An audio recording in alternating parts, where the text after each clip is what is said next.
things I said will come back to me now.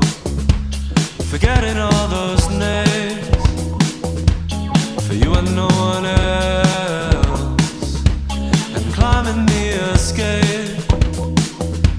That's you I want to tell. Oh, if only for a day,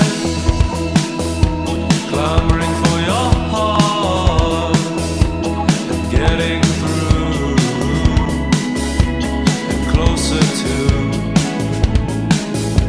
and justify away.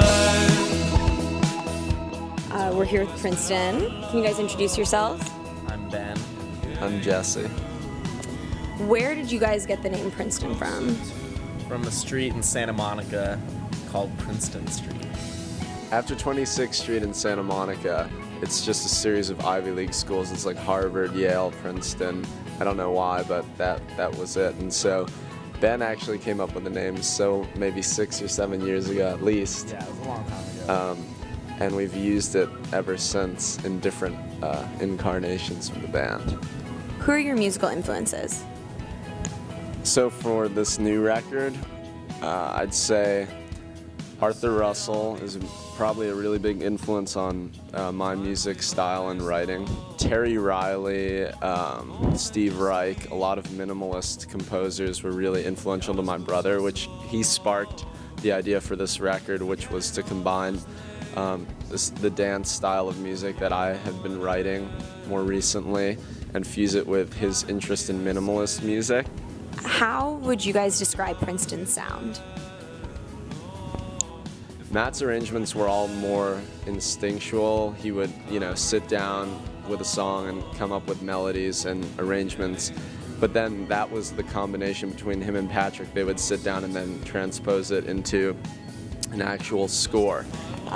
What is your guys' favorite place in LA? Secret spot could be like restaurant, record store.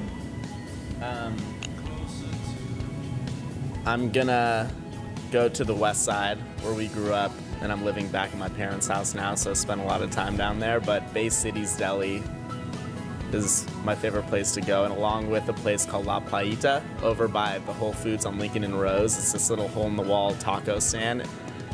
I don't know. I mean, all the stuff is fairly generic, but I live right near the reservoir. I really like running around the reservoir.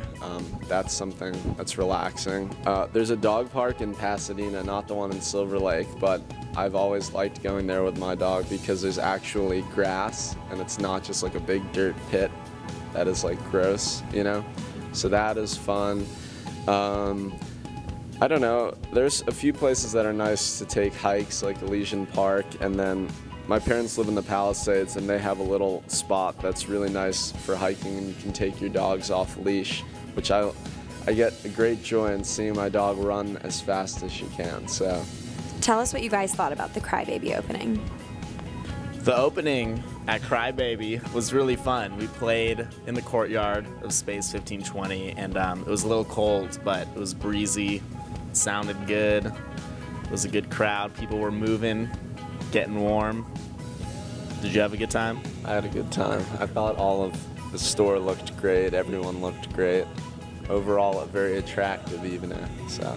What's your favorite record store in LA?